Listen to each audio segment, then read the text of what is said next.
बिस्मिल्लाहिर्रहमानिर्रहीम। अस्सलाम वालेकुम स्टूडेंट्स, क्या हाल हैं जी। अल्लाह से दुआ करता हूँ कि आप सब खैरियत से होंगे। स्टूडेंट्स, आज का हमारा टॉपिक है GSE 101 लेक्चर नंबर 24, जो कि केमिस्ट्री का लेक्चर नंबर 10 बन रहा है। इसमें आज हम हाइड्रोजन के बारे में डिस्कस करेंगे। तो स्टूडेंट्स, अपने टॉपिक को आगे बढ़ाने से पहले आपसे रिक्वेस्ट करूँगा कि अगर आपने मेरा चैनल सब्सक्राइब नहीं किया तो मेरे चैनल को सब्सक्राइब करें और साथ में बेल आइकन को प्रेस करें ताकि मेरी हर आने वाली वीडियो आप तक पहुँच सके।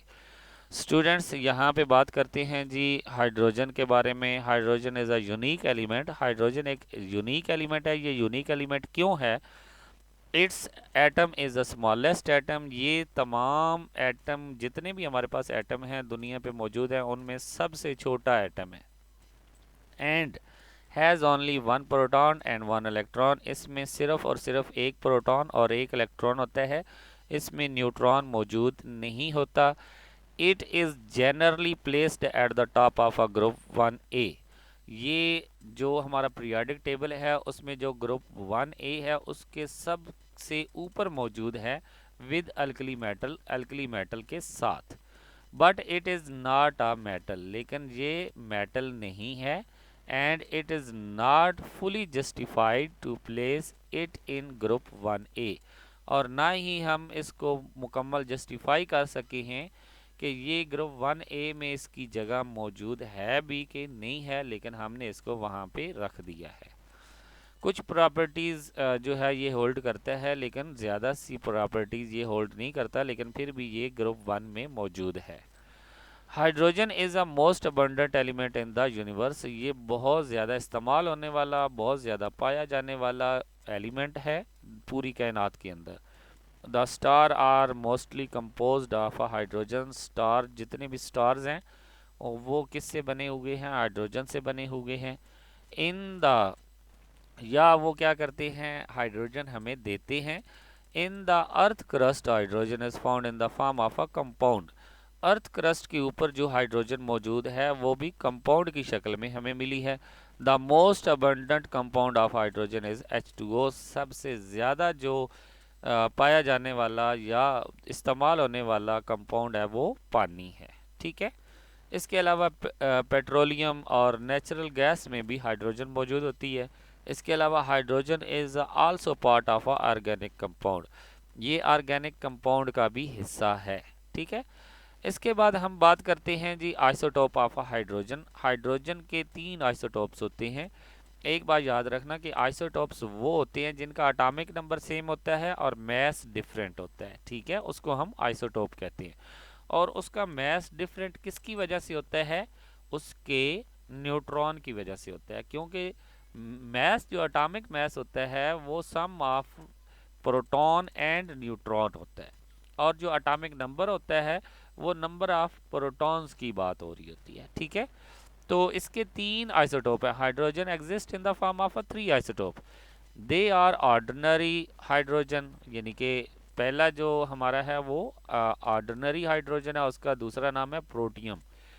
इसमें एक ही इलेक्ट्रॉन होता है, एक ही प्रोटॉन होता है और इसमें न्यूट्रॉन मौजूद नहीं होता। फिर बात करेंगे हैवी हाइड्रोजन की, तो इसका दूसरा नाम होता है ड्यूट्रियम। इसमें एक ही इलेक्ट्रॉन, एक ही प्रोटॉन और एक ही न्यूट्रॉन मौजूद होता है। इसके बाद बात करेंगे रेडियो एक्टिव हाइड्रोजन की, तो इसको हम कहते हैं ट्रिटियम। और इसमें एक इलेक्ट्रॉन, एक प्रोटॉन और 2 न्यूट्रॉन होते हैं, और ये बहुत ही एक्टिव होता है। ठीक है। इसके बाद हम बात करेंगे कि इंडस्ट्रियल प्रिपरेशन ऑफ हाइड्रोजन, यानी कि इंडस्ट्रियल लेवल पे हम इसको किस तरह जो है वो प्रिपेयर्ड कर सकते हैं। तो हमारे पास बहुत से प्रोसेस हैं, लेकिन हम यहाँ पे चंद एक की बात करेंगे। सबसे पहले इलेक्ट्रोलिसिस ऑफ वाटर। वाटर में से अगर करंट को पास किया जाए, वाटर में थोड़ा सा सल्फ्यूरिक एसिड डाल दें और उसमें से करंट को पास किया जाए, तो हमारे पास हाइड्रोजन और ऑक्सीजन हासिल होती है। ठीक है। हाइड्रोजन चूँकि पॉजिटिव चार्ज रखती है तो वो कैथोड की तरफ चली जाती है, और ऑक्सीजन चूँकि नेगेटिव चार्ज रखती है तो वो एनोड की तरफ चली जाती है। एनोड के ऊपर पॉजिटिव चार्ज होता है, इसलिए वो नेगेटिव चार्ज को अपनी तरफ खींचता है, और कैथोड के ऊपर नेगेटिव चार्ज होता है, इसलिए वो पॉजिटिव चार्ज को अपनी तरफ खींचता है। तो यहाँ पे इसमें आप डिस्कस करेंगे, in this method electricity is pass through the water containing a small amount of a sulphuric acid. ऐसे पानी में से गुजारें जिसमें थोड़ा सा सल्फ्यूरिक एसिड डाल दिया जाए। Hydrogen is obtained at cathode. Hydrogen हमें कहाँ पे नजर आएगी, कहाँ पे मिलेगी, कैथोड के ऊपर, क्योंकि उसके ऊपर पॉजिटिव चार्ज होता है और कैथोड के ऊपर नेगेटिव, तो वो इसके साथ आकर चिपक जाएगी। At anode oxygen is obtained. Anode के ऊपर ऑक्सीजन हमें मिलेगी क्योंकि ऑक्सीजन के ऊपर नेगेटिव चार्ज होता है, इसलिए वो पॉजिटिव की तरफ जाएगी। ठीक है, तो यहाँ पे वही बात आ गई कि पानी को हमने तोड़ा, हाइड्रोजन और ऑक्सीजन हमें हासिल हुई। इसके बाद कोक एंड स्टीम प्रोसेस। अब पहले तो हम कोक के बारे में बात करेंगे।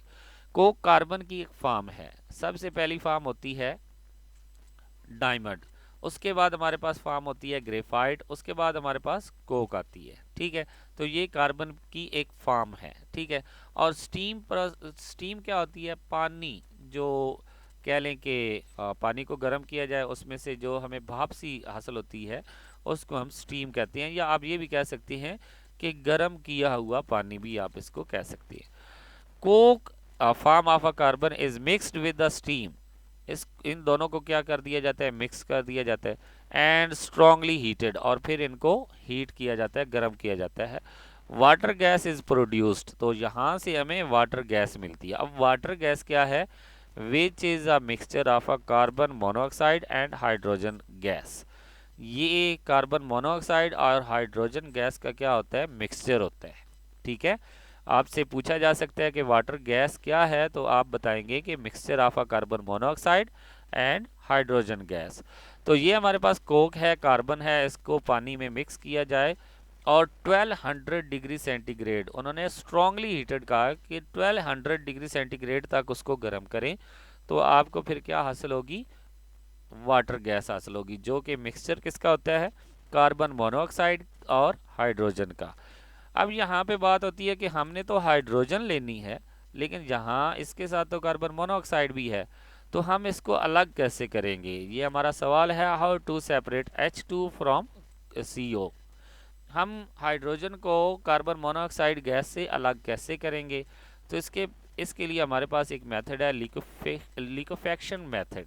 ठीक है, लिकोफैक्शन मेथड में क्या किया जाता है जी, चीज़ों को बॉयल किया जाता है। ठीक है, लिकोफाई किया जाता है, उनका टेम्परेचर बढ़ाया जाता है, कम किया जाता है। ठीक है, तो यहाँ पे बॉइलिंग पॉइंट पहले बात करेंगे कि boiling point of a carbon monoxide कितना है, -192 डिग्री सेंटीग्रेड, और boiling point of a hydrogen कितना है, -253 डिग्री सेंटीग्रेड। अब पहले ये बताएं कि इनमें से ज़्यादा बॉइलिंग पॉइंट किसका है, कार्बन मोनोऑक्साइड का है, और कम किसका है, हाइड्रोजन का है। क्योंकि अगर आप मैथ पढ़ते हैं, मैथ थोड़ी सी पढ़ी हुई है, छोटी क्लासों में पढ़ाया जाता था नंबर लाइन, दरमियान में ज़ीरो आती है, राइट साइड पे 1 2 3, उधर वैल्यू बढ़ती जाती है, लेकिन लेफ्ट साइड पे वैल्यू कम होती जाती है।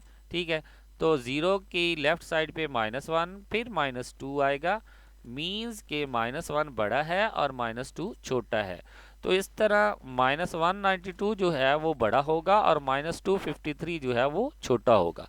तो जब हम इस मिक्सचर को क्या करेंगे, लिकोफाइड करेंगे, तो सबसे पहले कार्बन मोनोऑक्साइड लिकोफाइज होगा और पीछे हमारे पास हाइड्रोजन रह जाएगी। ठीक है, इसके बाद हमारे पास है बॉश प्रोसेस, दूसरा मेथड है बॉश प्रोसेस। उसमें हम क्या करेंगे, then more steam is added, हम उसमें और ज़्यादा स्टीम ऐड कर देंगे, जो हमारे पास वाटर गैस हासिल हुई है उसमें और ज़्यादा स्टीम ऐड कर देंगे।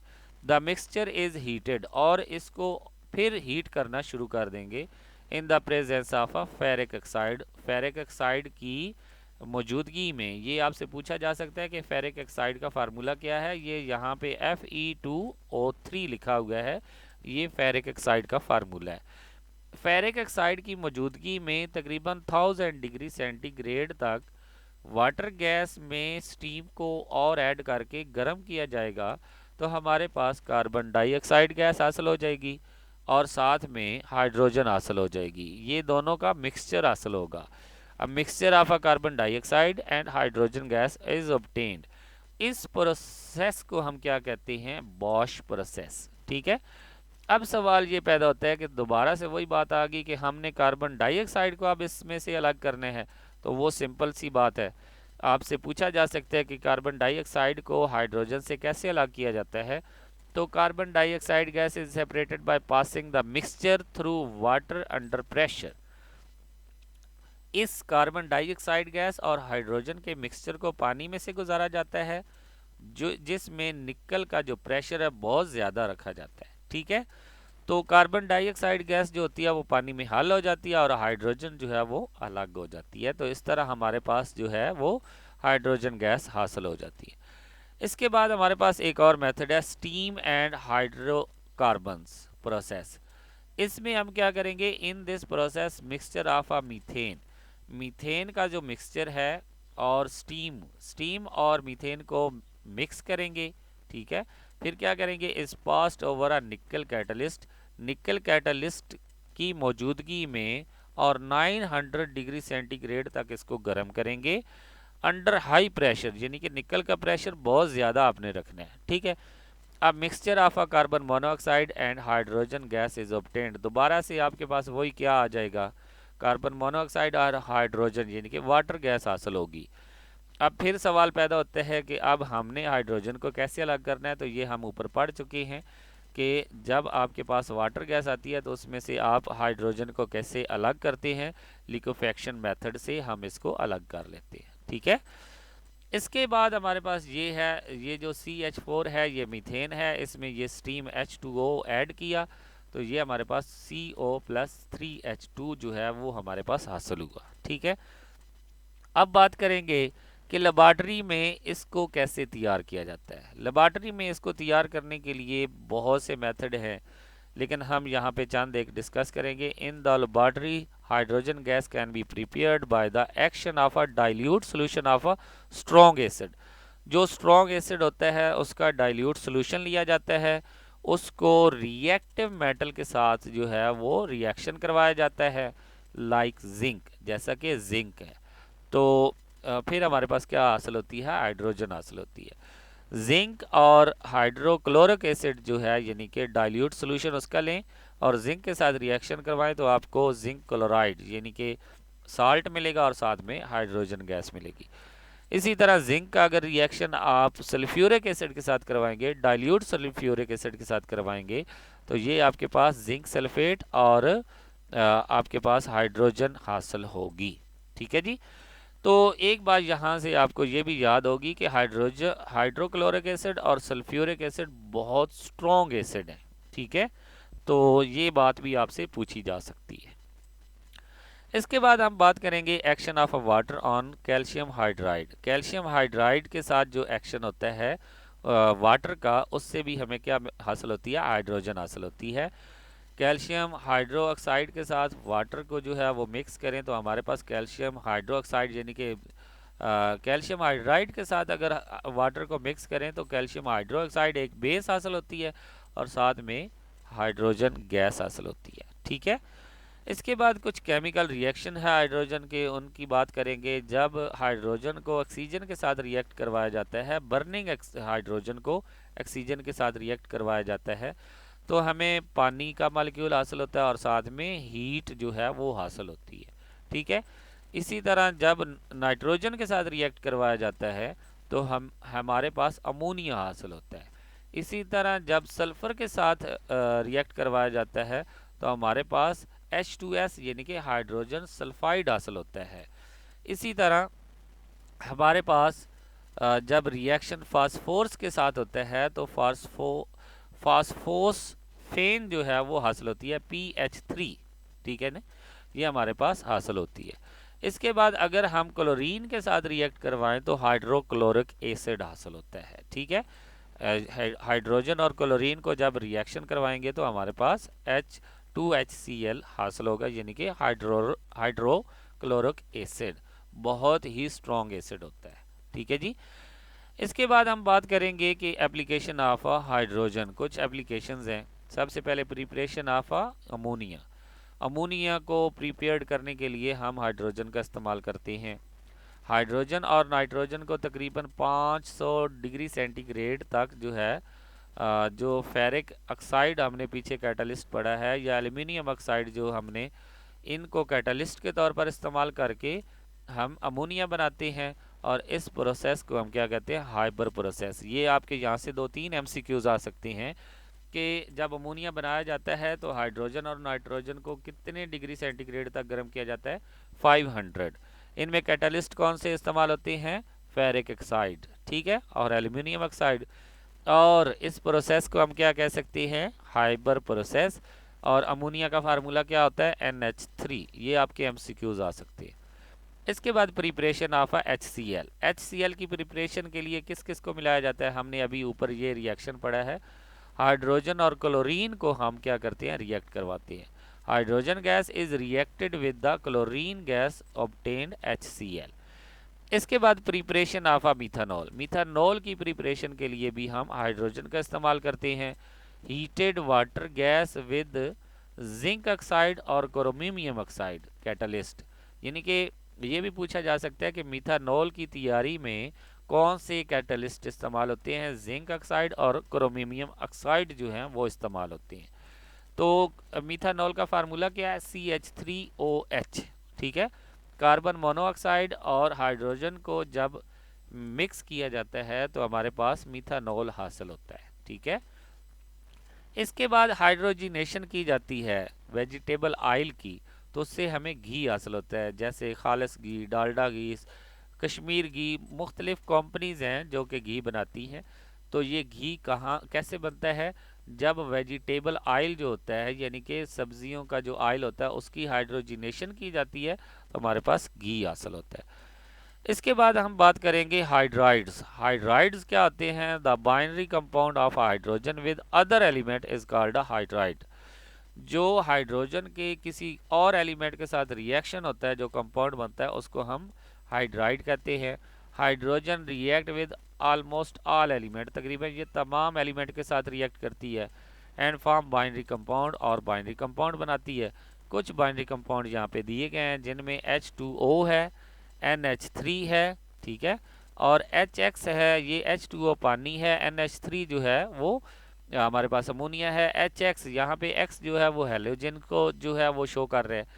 CH4 है मीथेन एंड अदर हाइड्रोकार्बन, और दूसरे हाइड्रोकार्बन जो है वो मौजूद हैं। इसके बाद आयोनिक हाइड्राइड। आयोनिक हाइड्राइड वो होता है जिनके दरमियान आयोनिक बॉन्ड बनता है, उनको हम आयोनिक हाइड्राइड कहते हैं विद अल्कली मेटल। ये आयोनिक हाइड्राइड जो बनता है वो अल्कली मेटल के साथ होता है। Calcium hydrogen form ionic hydride. Calcium के साथ आप बनाएं हाइड्रोजन का, लिथियम के साथ, सोडियम के साथ। अगर लिथियम के साथ बनाएंगे तो लिथियम हाइड्राइड बनेगा, अगर सोडियम के साथ बनाएंगे सोडियम हाइड्राइड, कैल्शियम के साथ बनाएंगे तो कैल्शियम हाइड्राइड, ठीक है। दीज आर आयोनिक कंपाउंड, ये सारे क्या है, आयोनिक कंपाउंड है। And show typical property of ionic compound, और इनमें आयोनिक कंपाउंड की प्रॉपर्टी मौजूद होती है। इसके बाद कोविलेंट हाइड्राइड। कोविलेंट हाइड्राइड वो हाइड्राइड होते हैं जो एक दूसरे के साथ शेयरिंग करते हैं। आयोनिक हाइड्राइड में ये बात होती है कि एक बॉन्ड देता है दूसरा लेता है, ठीक है। लेकिन कोविलेंट में क्या होता है, शेयरिंग करते हैं, दोनों के पास कमी होती है, दोनों क्या कर देते हैं, शेयरिंग कर लेते हैं। तो इस तरह कोविलेंट हाइड्राइड बनता है। जब कोविलेंट कंपाउंड किसी भी एलिमेंट का हाइड्रोजन के साथ हो तो उसको हम कोविलेंट हाइड्राइड कहते हैं। इसमें P ब्लॉक के जितने भी एलिमेंट्स हैं वो कोविलेंट हाइड्राइड बनाते हैं। इनमें मीथेन, इनमें अमोनिया, पानी है, सल्फ्यूरिक एसिड है, फास्फीन है, हाइड्रोसल्फाइड है, हाइड्रोब्रोमीन है, हाइड्रोजन आयोडाइड है। ये सारे क्या है, ये हमारे पास कोविलेंट हाइड्राइड है। इसके बाद दे आर अ मॉलिक्यूलर, ये सारे के सारे क्या हैं, मॉलिक्यूलर हैं। Have low boiling point and melting point, इनका बॉइलिंग पॉइंट और मेल्टिंग पॉइंट बहुत कम होता है। इसके बाद metallic hydride. The hydride of a transition metals are called a metallic hydride. जब ये मेटल के साथ मिलते हैं तो उसको मेटेलिक हाइड्राइड कहते हैं। ये हमारे पास दे आर आ नॉन स्टिकोमेट्रिक, ये हमारे पास नॉन स्टिकोमेट्रिक होते हैं। दे आर आ इंटरशियल, ये हमारे पास इंटरशियल कंपाउंड होते हैं। They retain properties of the original metal, ये ओरिजिनल मेटल की प्रॉपर्टी को अपने अंदर मौजूद रखते हैं। इसके बाद हमारे पास है जी कम्प्लेक्स हाइड्राइड। कम्प्लेक्स हाइड्राइड में जो कि बहुत पेचीदा होते हैं, उनकी कॉमन एग्जांपल हमारे पास लिथियम एल्यूमिनियम हाइड्राइड। ये जो LiAlH4 है, ये लिथियम एल्यूमिनियम हाइड्राइड है। और जो NaBH4 है वो सोडियम टेट्राहाइड्रोबोरेट है। ठीक है, ये मैंने इनके नाम जो हैं आपकी हैंड आउट में ऐड कर दिए हैं। ठीक है, तो इनको आप देख सकते हैं। इसके बाद नेसेंट हाइड्रोजन क्या होती है, इसके बारे में बात करके अपने लेक्चर को ख़त्म करेंगे। तो the hydrogen at the time of its generation in the reaction is called a nascent. जब हाइड्रोजन बनाई जाती है किसी भी तरीके से, तो उससे जो हमें हाइड्रोजन हासिल होती है उसको हम कहते हैं नेसेंट हाइड्रोजन। ठीक है, किसी भी तरीके से जब आप हाइड्रोजन प्रिपेयर कर रहे होते हैं उसको आप कहते हैं नेसेंट हाइड्रोजन। फॉर एग्जांपल, जब आपने जिंक को हाइड्रोक्लोरिक एसिड के साथ मिलाया तो जिंक क्लोराइड बना। तो ये 2 जो है ये इसका कह लें कि इक्वेशन मॉलिक्यूल है जो ये ब्रैकेट के अंदर आ रहा है, इसको हम कहते हैं नेसेंट हाइड्रोजन। ठीक है, it is a atomic hydrogen. ये अटोमिक हाइड्रोजन होती है। इट में react with any reactant available. ये रिएक्ट कर सकती है अगर कोई रिएक्टेंट मौजूद हो। और अटोमिक हाइड्रोजन में प्रोड्यूस्ड हाइड्रोजन गैस, या फिर ये हाइड्रोजन के साथ ही मिलकर हाइड्रोजन गैस बना लेती है। तो इस तरह हमारा आज का हाइड्रोजन का टॉपिक ख़त्म हुआ। इंशाल्लाह नेक्स्ट लेक्चर 25 में हम ऑक्सीजन और नाइट्रोजन की बात करेंगे। तो स्टूडेंट्स नेक्स्ट लेक्चर तक जो है इजाज़त दें। अगर आपने मेरा चैनल सब्सक्राइब नहीं किया तो मेरे चैनल को सब्सक्राइब करें ताकि आपको ये तमाम लेक्चर्स आसानी से मिलते रहें। इंशाल्लाह स्टूडेंट्स नेक्स्ट लेक्चर में हाज़िर होंगे, तब तक के लिए इजाज़त दें। अल्लाह हाफिज़।